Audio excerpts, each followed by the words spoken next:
Maybe I will. But, like, you know, I'm so busy with other projects that I'm evidently trying to wrap up during reading week here. But maybe one day. It continues to live rent-free, in the back of my mind. Hey, I got a shiny of you and a Scarlet and Violet. Dark Souls was mostly one of those lines, for Lost Izalith, damn time constraints. Him-on-Top's almost done here. There were probably some other things that oh, Him-on-Top's done now. There were probably some other things that I'd argue weren't that well designed in Dark Souls 1. Like Capra Demon's boss arena. The Capra Demon boss itself was fine. But just like the space that you had to work in, like the camera and space was your worst enemy there. That was pain. I was genuinely miserable with the Capra Demon. I was losing my mind. And how far you had to run to like retry it over and over again through like all the zombie doggos to retry it, where you could die even just running to reattempt it. It was such pain. I'm really glad that Elden Ring like improved on that by having like the Stakes of America that would let you retry big bosses like over and over again right outside of the boss arena, instead of like take a 3,000-mile hike all the way across the world to be able to redo the boss. Like Capra Demon was a really bad instance of that. And what was that guy in Dark Souls 3? I'm blanking on it because I was streaming Dark Souls 3 for like 14 hours during that 124-hour charity stream. But like the guy with 2 swords that I was struggling with that was like in that cathedral area. Whoever that guy was. That was another really painful one that I had to run pretty darn far to be able to make it back. Stuff like that was pain, which makes me really glad that, you know, Elden Ring learned from that mistake. Sullivan, yeah, I am there. Oh, you agree just Lost Izalith is the biggest offender? Yeah, that's fair enough there. Remember the Bravely Default 2 playthrough was one of the first non-Fire Emblem streams you caught, and it was a hilarious series for all the wrong reasons. Yeah, And I was getting into arguments with people so often during that. Like, either in chat or comments, everyone was constantly telling me, like, no, you're wrong, you're just not good at strategy games. It's like, bro, look at my Fire Emblem playthroughs. You think I'm not good at strategy games? Bravely Default 2 is a really bad instance of how to handle a strategy game. How to handle strategy, like the toddler, like, put the shapes into the right things 101, and then make people feel all accomplished for having completed that, when you just did the one specific thing the game expected you to do to get through, rather than getting creative, finding your own creative solutions, as you could in Bravely Default and Bravely Second, you know. Ugh. And the thing is, I love Bravely Default and Bravely Second, so I was so hyped for Bravely Default 2. But then I played it, and it was just so awful. I need to target Dunsparce and stuff there. How about I just send out Entei here? Is what I can do. And what's really crazy is, like, I felt like I was one of the only people that thought so. Like, people like myself and maybe those within my own bubble. In terms of, like, general reviews and reception, it seemed to be pretty average. Like, yeah, that's a pretty alrighty game, you know, is what I saw, like, generally around online.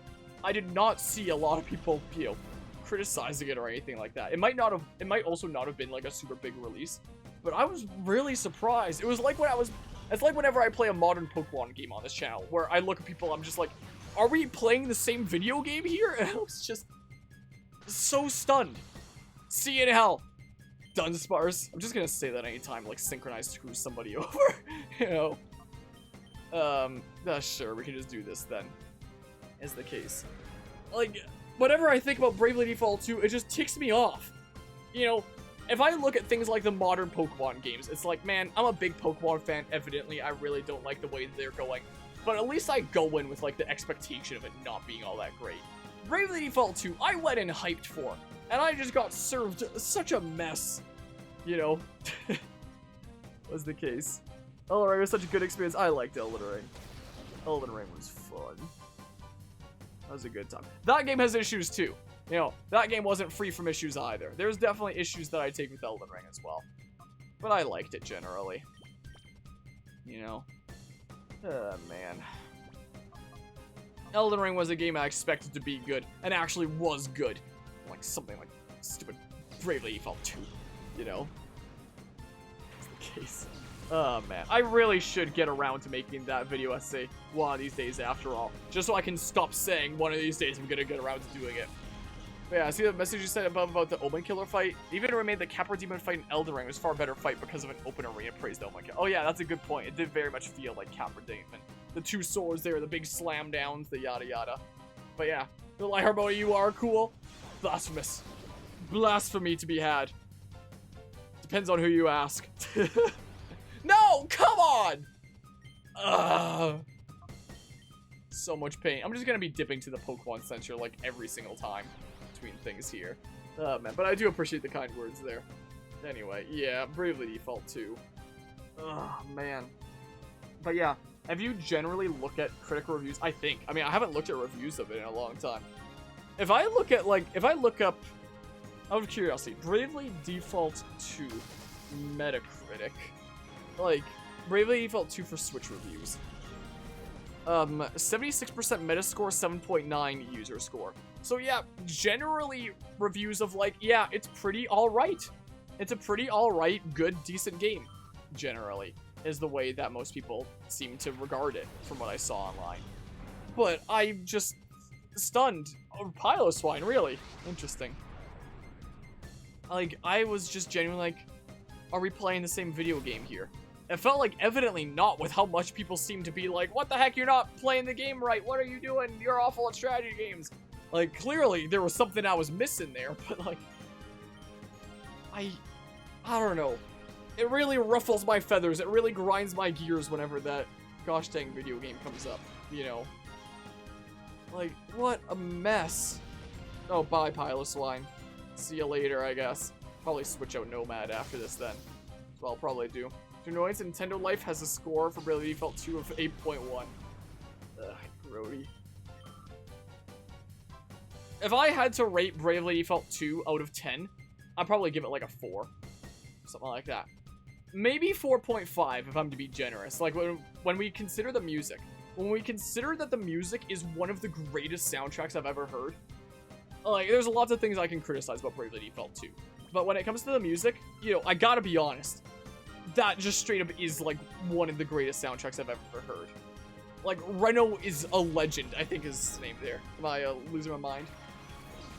An absolute music legend. You know, so even though the video game itself sucks, the soundtrack, like, I would pay full price for a video game just to have, like, that soundtrack added to the world. Like, that's how good the soundtrack is. I'd be willing to pay full price for a game for the soundtrack alone. It's worth it by even just that. Honestly. It's so legendary. What really sucks is that I can probably never use it in any of my content because it gets copyright claimed like crazy.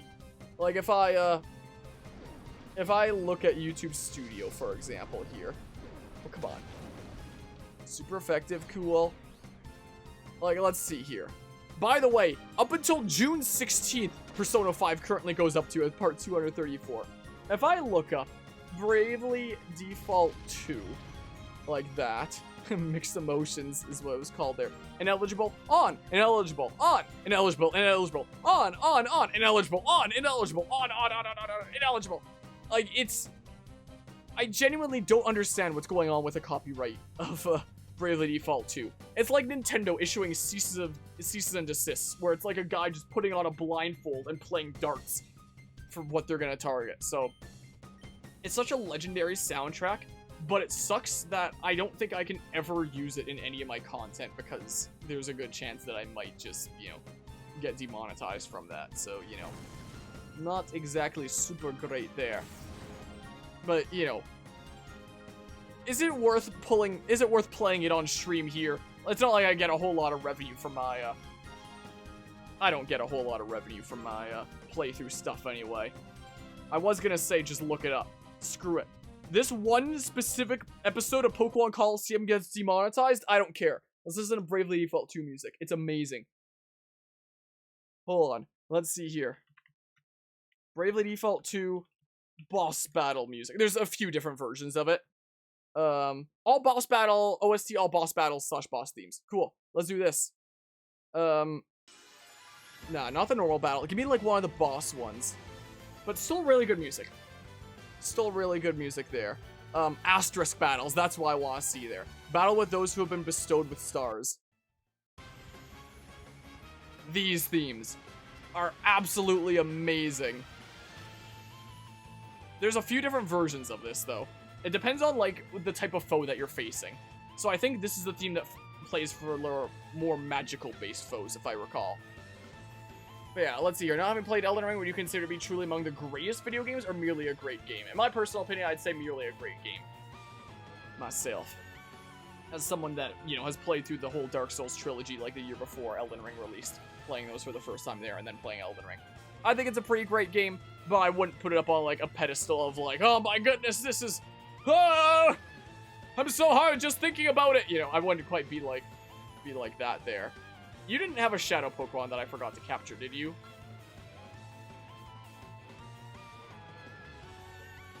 Wait.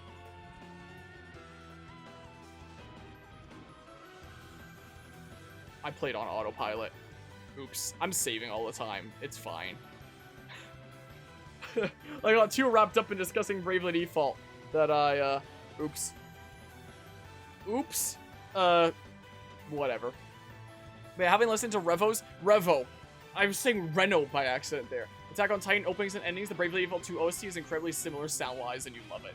It's really amazing music there. Modern JRPG problem, really awesome OST carrying mid-gameplay like Atlas. I don't think Atlas makes... I mean, the only Atlas game I played is a Persona 5, but I've liked Persona 5. You know, I don't think its gameplay is like a masterpiece, but it's pretty good. It's pretty alrighty there. It has some issues there. You know. We discovered that each of the Bravely games have soundtrack CDs printed in Japan that can be imported. Okay, that's pretty neato. But yeah, this is a not half bad theme. This isn't my favorite one. Where's my favorite one, though? Asterisk Battle 2, Battle with Those Who Should Confront. Is it this one? They all have the same intro of this. Atlas the Greek thing. What, not the company then? Oh, I think it's this one. This one's a real slapper. I'd honestly love to learn this on piano someday. Like, this one really slaps. Key change. So dang good. Absolute slapper. I love this theme. I'd totally put it into my Epic Battle OST/remixes playlist. But, you know, since I use that on stream sometimes, and because this is almost certainly going to get this copyright claimed and demonetized, you know, I wouldn't do that. You know, wouldn't want to randomly show up in there and stuff. I think this is probably my favorite Asterisk Battle theme. It's so dang good.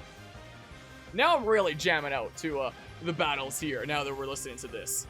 I don't very often listen to the Bravely Default 2 soundtrack, despite how good it is. Oftentimes because I listen to my own playlist, and I try not to include stuff like this in my own playlist, because copyright, you know. But hey, this one episode of Pokémon Colosseum is gonna get demonetized, but it's worth it. It's worth it for the jams. And here it comes, the main part again. Legendary. Amazing. Probably one of my favorite boss battle themes in a video game. For like a generic boss battle theme rather than like a final battle theme. Yeah, this is just one of the generic boss battle themes. I love this theme. So good. All the Asterisk battle themes are really good, but I think this one's my favorite. Nice. You missed your glare. How do you miss a glare? Watch, it's gonna confuse me, knowing my luck. Wait, I thought that was Water Pulse. I didn't even see what the heck you did then. Okay, well, Thunderbolt, I guess. Thunderbolt! Zeke! Or whatever the heck, I don't know, man. And then that's where we loop. So good. What a slapper. I wonder, could you do a mashup of this theme and the Pokémon Colosseum normal battle theme? Like the main tune that goes on in the background of that theme? Where it's like the toot like that thing, Bob? Because that, in my head, it sounds like it would work pretty alright. Like, they have, like, a similar thing, almost. Gosh dang it, man. Ugh.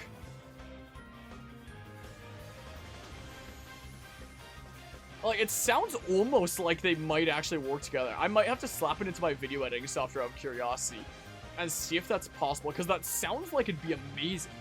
You know, the song gives you the same vibes as Shinzo wo Sasageo, which you also... I don't know what that is, I'm sorry to say. I'm not quite familiar with it myself. But Revo's a legend. Absolute legend when it comes to music. Like, if I hear that Revo's made music for something, it's like, let me give you my money. Just take my money already. And it comes back in. So legendary. I love it so much. Yeah, Bravely Default 2. A game where I hate the gameplay and story with a passion. But oh my goodness, the music. Chef's kiss, I have to say. I love it so much. One of my favorite Switch soundtracks. One of my favorite soundtracks of all time, honestly. Too bad the surrounding game sucks, and too bad the copyright on the music is a crummy situation. Selling music CDs have been printed in Japan for most of Game Freak's Pokemon games, so the X and Y CDs and black and white ones seem to be discontinued. Wait, like they're still producing the other ones still to this day? Anyway, listen to the next one. Asterisk Battle 3, battle with those who are wicked. It just says battle with those who wicked. What's this one again? Okay, that's this one. Oh, this is the more evil one. I remember this one. I mentioned it earlier, but you missed it. Bravely Default 2's third chapter should have been the main plot, but Triangle Strategy basically did. Yeah, that's a fair point there. The chapter 3 of Bravely Default 2, that was actually a good section of the story. That specific subplot in chapter 3, that was cool. But yeah, Triangle Strategy did just do it, but better, you know.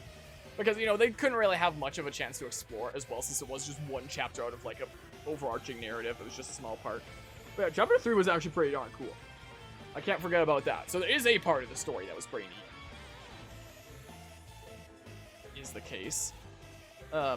Sure, just so that, you know, you have a chance of getting hyper, and then I can call you potentially and help grind you down and stuff like that.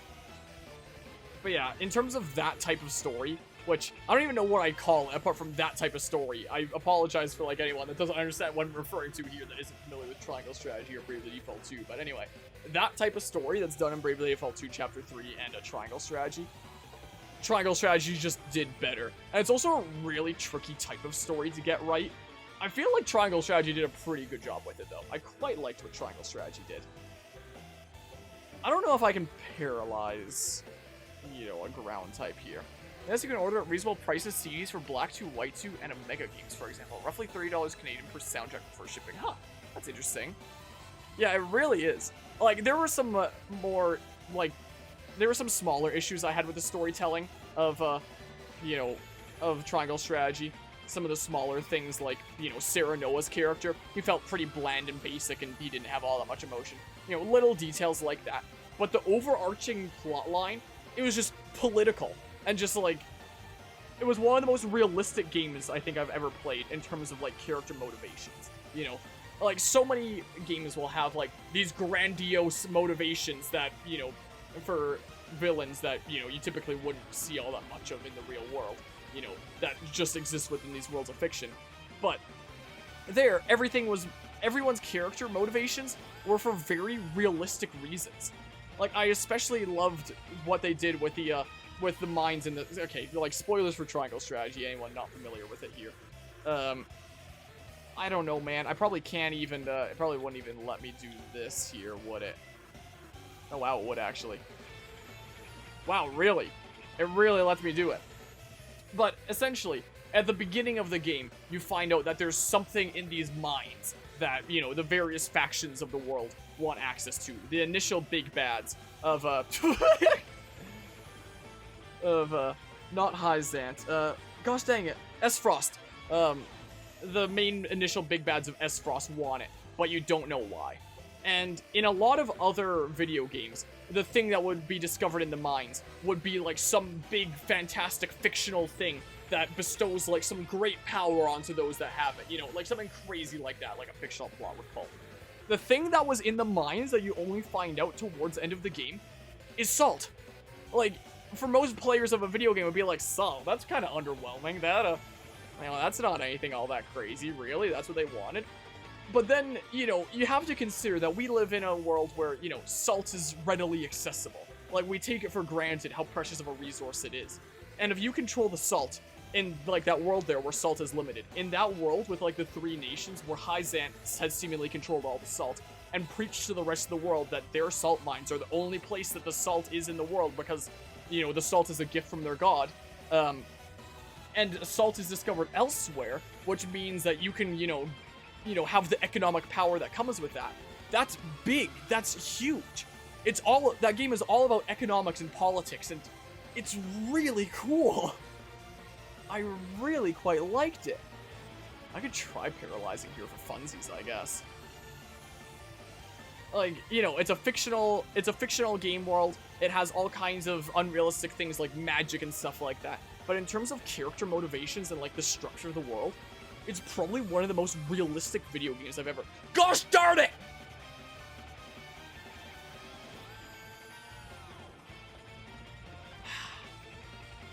Oh, man. Let's listen to another theme here. So those are Asterisk Battle ones there.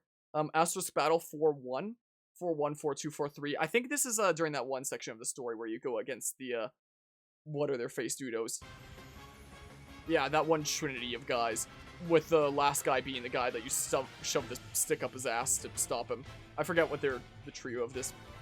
I forget what the trio is called, but... It's pretty darn cool. We're jamming out because I've acknowledged that, you know, this is getting demonetized. I don't care. Gustadolf as well is a fantastic antagonist when you learn his true plan is incredibly cool because it makes so much sense. Yeah, it's really smart and it's really cool. It is really darn neato. Like, he is still arguably a bad guy. Like, he did genuinely have, like, some pretty good intentions. I mean, if you do decide that Esfrost's freedom is better than what Hyzant can offer, you know.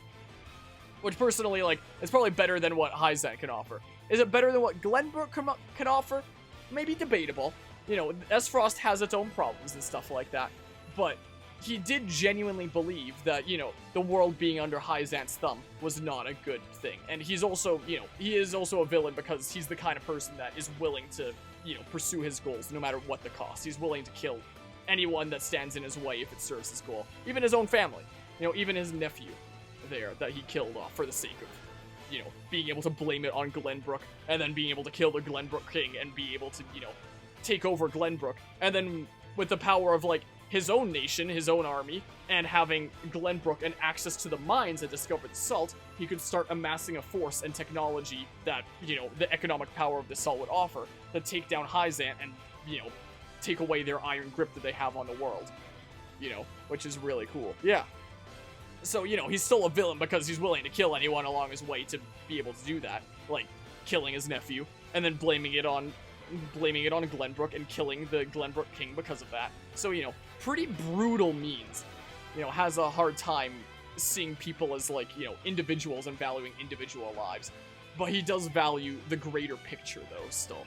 And, you know, his general goals is like, yeah, his methods were, you know, a little bit drastic, but he was onto something there. His motivations were very realistic. And even if he hadn't executed his drastic plan there, like, would it have been realistic for him to be able to get as far as he did without doing that drastic means after all? Because, you know, as mentioned, a game rooted in, you know, realism there, essentially. Would he realistically have been able to, you know, get as far as he did without doing those drastic plans? Would he have been able to have a chance of toppling Hyzant without doing that? Arguably, maybe not, you know? Might not have actually been the case. And it gets you thinking. It's really interesting. So I'm glad that, you know, Triangle Strategy was a slapper. You know, it's one of those niche games that, you know, most people don't know about. I was really surprised when I went to GameStop to pick up my pre-order and the staff said, like, I was actually really surprised at how successful this was. We actually got 12 pre-orders for this game, and I was like, wow, that's pretty neat. You know, you look at something like Pokemon, it's the line all the way down the hall and stuff like that. But yeah, I was surprised that there was 12 people that had pre-ordered Triangle Strategy at my local GameStop there. It surprised the staff as well, it seemed like. But straight up, really cool video game. That really gets you thinking. And I mean, even Hyzant there wasn't truly evil. You know, the motivations of Hyzant and, you know, the head dudo that I'm forgetting what his title was. But, you know, the head guy that was like the religious head of Hyzant that led that religious state.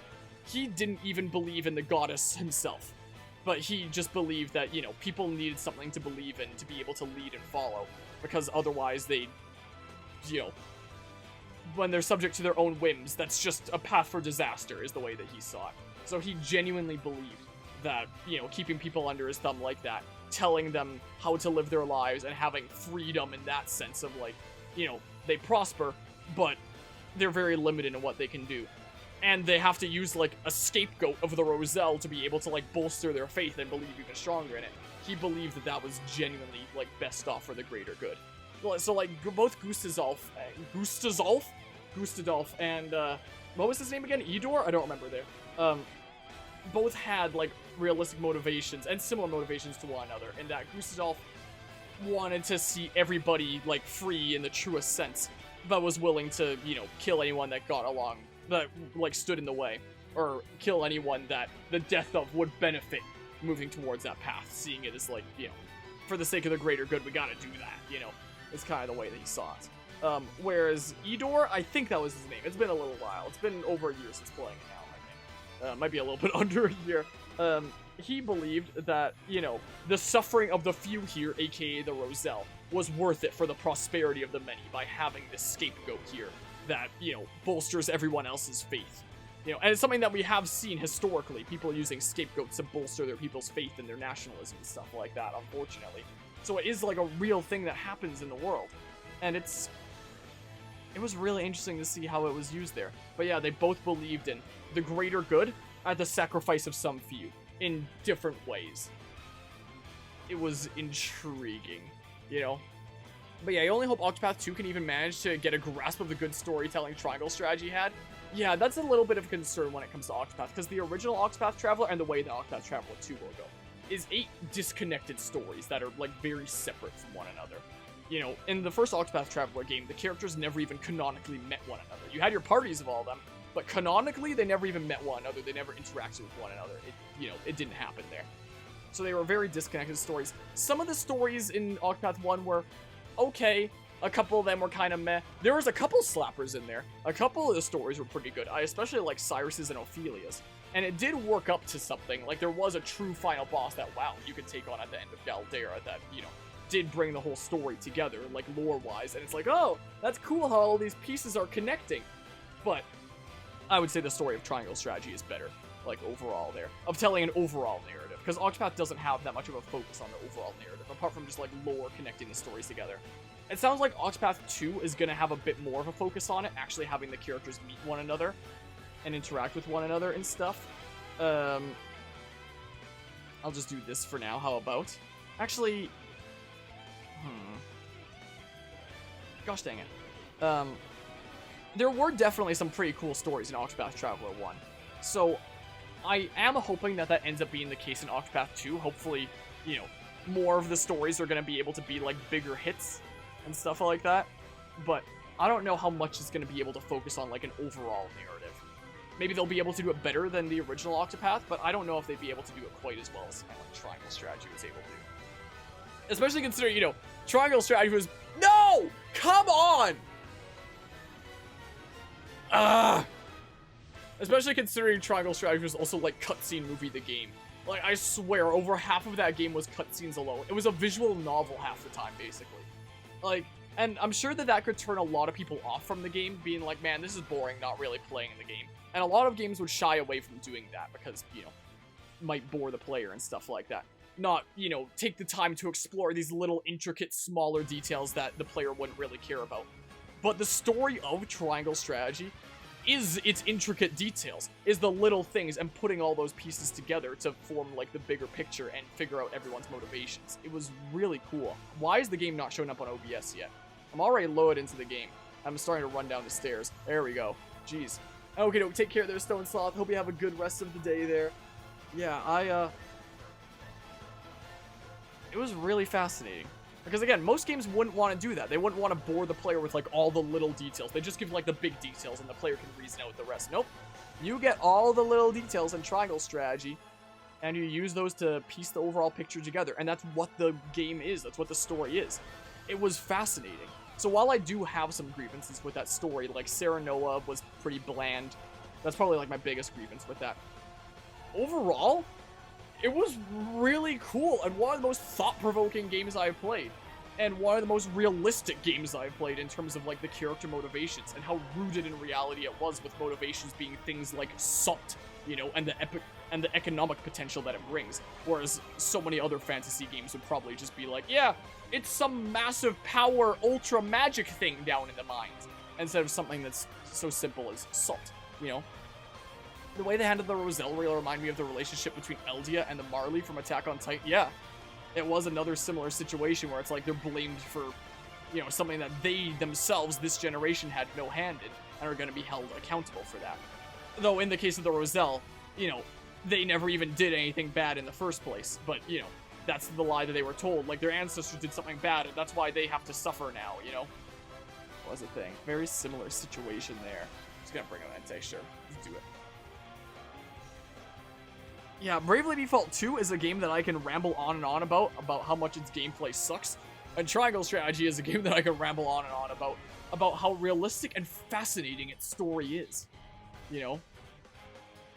Like, it's not a fascinating story in the sense of, you know, characters are gonna go on, like, a super epic fantasy journey and go through, like, all this crazy character development as you might see in something like Xenoblade Chronicles or Pokemon Mystery Dungeon or something like that. But fascinating in the sense of, like, this is very rooted in realistic motivations. And, you know, all these little parts coming together across this very real feeling economy. It was fascinating. It was cool. It was a very unique experience. I'm very glad I played that game. You know, there are some games that I play on this channel where it's like, I just got through them, and, you know, now I can say that I did it, but, you know, I'm not going to remember that game all that well. Triangle Strategy, I'm going to keep on remembering for a long, long time. If I ever want to think about, like, thought-provoking games, I think about that one there, you know. Is the case. But yeah, very little character development from the actual main characters themselves, like Sarah Noah. Like, that was not the focus of the game. The focus of the game was the world. Everyone's different motivations based on every faction's different motivations, along with, like, the head honchos of them, and how this all plays out put together, you know. It was really interesting. One of the really interesting and realistic parts as well that I really appreciate about that game was when Gustadolf took over Glenbrook and, like, you know, essentially took it over and became the new ruler there. At first, people were like, that's pretty, I don't know how I feel about that. And wait, he's taking over because our king did this evil thing? Did he really? A little bit of skepticism. But as time went on, as months passed, and, you know, he enacted his policies that was, like, very lenient on things like taxes, people started to really warm up to him. He made, like, a lot of positive changes for Glenbrook that, you know, the previous king hadn't done. So people actually started to like him. So, you know, since you had, you know, the crown prince that you were gonna bring back, yeah, he genuinely made good policies there. So you're the tiny little squad of, like, the House Wolfort that is housing the crown prince that you want to, you know, overthrow Gustadolf, bring the prince back, and put him back on the throne and save the day. Had it been like any other video game, the people would have received Roland super swimmingly, being like, wow, you threw off our oppressive rulers that came in and you restored the crown prince, that's amazing. But in Triangle Strategy, that's not what happened. Instead, the people are like, huh, so the crown prince is back. That's interesting, but does that mean that things are gonna go back to the way they were? Because Gustadolf is actually pretty good for our economy. Like, life is looking pretty good like this. Like, are we better off, actually, with, like, our new management that we have here instead of the royalty that we had before? Because, like, you know, Gustadolf, he would kill, like, a whole bunch of guys to, you know, pursue the path that he wanted to pursue. But he was genuinely crafting, like, a world that was really good for the people living in it, you know? It was really interesting. So people weren't taking super kindly to Roland returning. Like, some did, some weren't, some people were divided. And it's like, yeah, that would probably be, like, the more realistic thing that would happen in that situation if the new ruler that came in did actually make good policy changes, you know? And, like, the original rulers tried to come in and take it back. And people would be like, huh, do we really want the original ruler back, or are we better off like this? Whereas any other video game or work of fiction, any other media out there, would play it off like, oh yeah, they overthrew the oppressive ruler, they restored, like, the royalty, and everything was happy and merry and sunshine and rainbows. It was fascinating. What a video game that was. Also, this is such a good theme here. This is the, yeah, this is Asterisk Battle 5, the one that plays when you go against Adam. Really good theme there. I love this one. The final boss, themes are in here as well. About Asterisk Battle 6. I think this is when we go up against Explone. I think is the case. When it loads it. Decent bit of a slapper as well. Okay, I have to not hit you with Surf. I can't hit you with that. Yeah, and that is a good point as well. That was a really cool game to come out on my birthday. Which also, speaking of, I did on my birthday every year, like the Sly trilogy, all the way through. Like one playthrough a year. But then I was through with the Sly trilogy, and then I was like, well, what do I do this next year? And then Triangle Strategy came out. And, you know, that settled that. I'll just play the new release. But this year, there's nothing coming out then. There's March 23rd, the Mr. Saito that I want to play. Might, as I was mentioning earlier this stream, might do the Last of Us remake when that releases later in March on PC. You know, there's the things that are coming out later into Reading Week, like Octopath 2, Kirby's Return to Dreamland Deluxe, Metroid Prime Remastered, but, like, I don't know what the heck I would do. Wait, what day of the year even is it this year? It's a Saturday. It's during the weekend. That means, like, possibilities. But I don't know. I don't know what the heck to do, though. I don't know, call. And then bite, maybe? And you're already paralyzed, so that's good. It's no good. It's not listening. Nom. Okay, so maybe I start checking Pokeballs now. I will always acknowledge that Bravely Default 2 music is really good, though. Like, I preferred the soundtrack of Bravely Default 2 over Triangle Strategy. Triangle Strategy had a pretty slapping soundtrack as well. But Bravely Default 2 is better.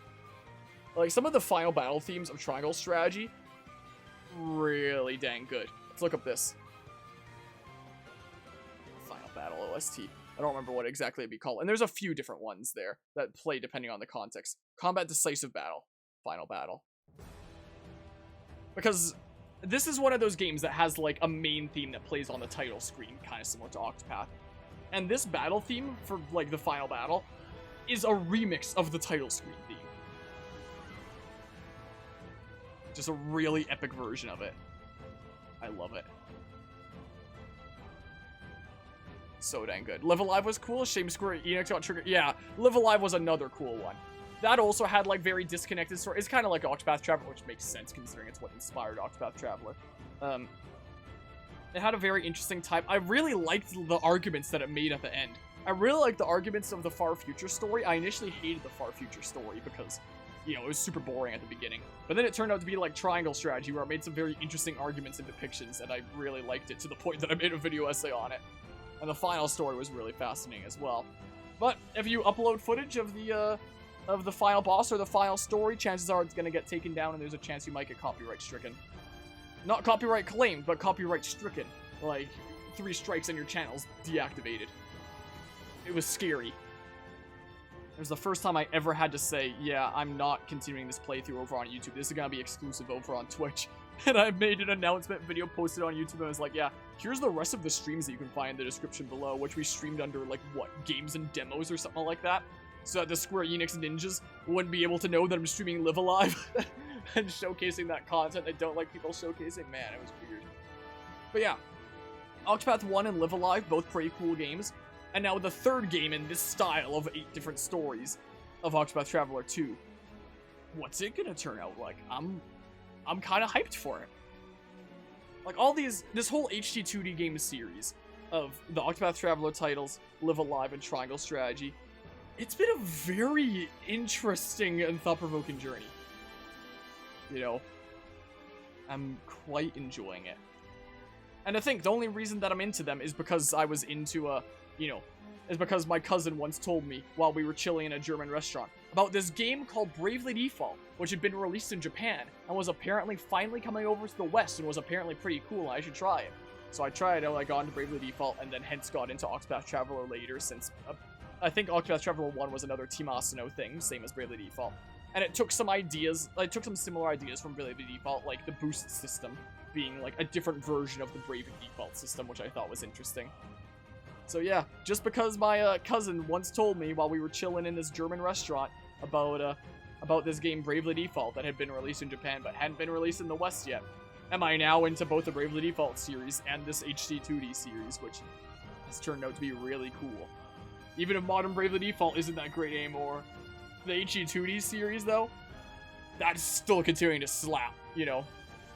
But yeah, HD2D has so much potential for so many genres. It's already inspired an indie game. That's really neat there. Is it an indie game that I've been told about before and then I forgot? If so, apologies there. but it is a really cool art style. Like, Octopath Traveler was, you know, a big leap of faith there for like, huh, is this something that, you know, people would be willing to buy? Is this something that people would find interesting? Post in Discord once, but let me see if you can find it. Okay. Yeah, so that was a slapping battle theme from Triangle Strategy. Okay, I can probably turn on, like, the in-game music now. This is probably long enough to be, like, this will encompass the part that's gonna get copyright claimed, and we'll chat about something else here coming up.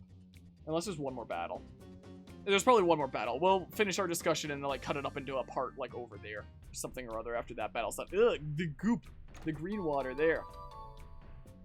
And, you know, that's fair, considering a lot of people will look at something and be like, huh, is this really worth, like, full price? Is this really, like... This is really a full-price game. Like, that's what happened with Metroid Dread. A lot of people unfamiliar with Metroid forget about Game Pass me. I'm pushing Venus from you. A lot of people who never played Metroid before looked at Metroid Dread and are like, it looks like an indie game. Why is this full price? It doesn't make any sense. What the heck? Is that just the color of Sneasel in, like, Gen 3? Or something or other? Wandering Sword. Interesting. Is that just Sneasel's color in Gen 3? Because that looks like the, that looks almost like the new form that was introduced by Legends Arceus, is what it looks like. Interestingly enough. Unless it's shiny. I assume it would have given, like, a shiny effect if that were the case. But is that just what Sneasel looked like in Gen 3? Like, it was a little bit later? Because, yeah, that looks like the, Hisuian Sneasel. That's what it kind of looks like. Can I post a Twitter post link? Sure. But yeah, considering there was stuff like that with, Metroid Dread, I assume there would probably be a lot of people who look at things like Octopath and are like, really? Full price? It looks like an indie game. And I'm sure that there have been plenty of people who have. But, you know, they took a shot. It turned out really well. And now it spawned, like, more games. Is the case. Do I actually want to check here really quickly? Serby Sneasel. Sneasel. Let's see here. If I go to the Generation 3 decks... Yeah, no, you look like the way that I think you are in Generation 3 still. I guess you just have like a different shade in Colosseum. And you're probably not shiny because shiny Sneasel's apparently like super bright pink. That would have been really cool. But huh. Strange. So like gonna look at the Steam page now. I wanna have a quick look-see here. Just like see the initial thingamabob. Hitmontop can go ahead and triple. Oh yeah, I can go switch out Hitmontop now. Is what I can do. Oh yeah, that's definitely very much that style there. And that a case. I see it. I sees it there, that Octopath HE2D style. It looks nice, yeah. It is very charming looking. Like the HE2D style is really cool. I really quite like it. It'd be really cool to see something like a spin-off Pokemon game in a HE2D kind of style, you know, would be the case. If that happened for Gen 5, though, you know, it'd be way too similar to the original, so I would never want a Gen 5 remake in HE2D style, but, you know, other games could be interesting there, you know. You're poisoned, so I can go ahead and do this. I should just be able to do this, and it might be super effective, but, like... Wait, are you Dark and Ice, or... Oh, maybe I shouldn't do this? Maybe this is a bad idea, actually. But yeah, it's been a cool series. Quite frankly, I'm really looking forward to the full release of Octopath Traveler 2, which will presumably have happened by now by the time this gets uploaded over on YouTube. We'll probably start Octopath Traveler 2 playthrough proper, not just the demo that we've already done. I have liked the demo thus far. This is not good. Imagine the Sneasel turns out to be like a different shade when I rebattle it here and it really was shiny this whole time and I just screwed myself. I think how Shadow Pokemon work in this game is they're not shiny like when they're sent out initially. You need to catch them and then you find out if they're shiny. This is how I'm fairly certain it works. So we just gotta catch the Sneasel and have it totally turn out to be shiny. Imagine. How crazy that'd be. Alright, let's get back in there. Okay.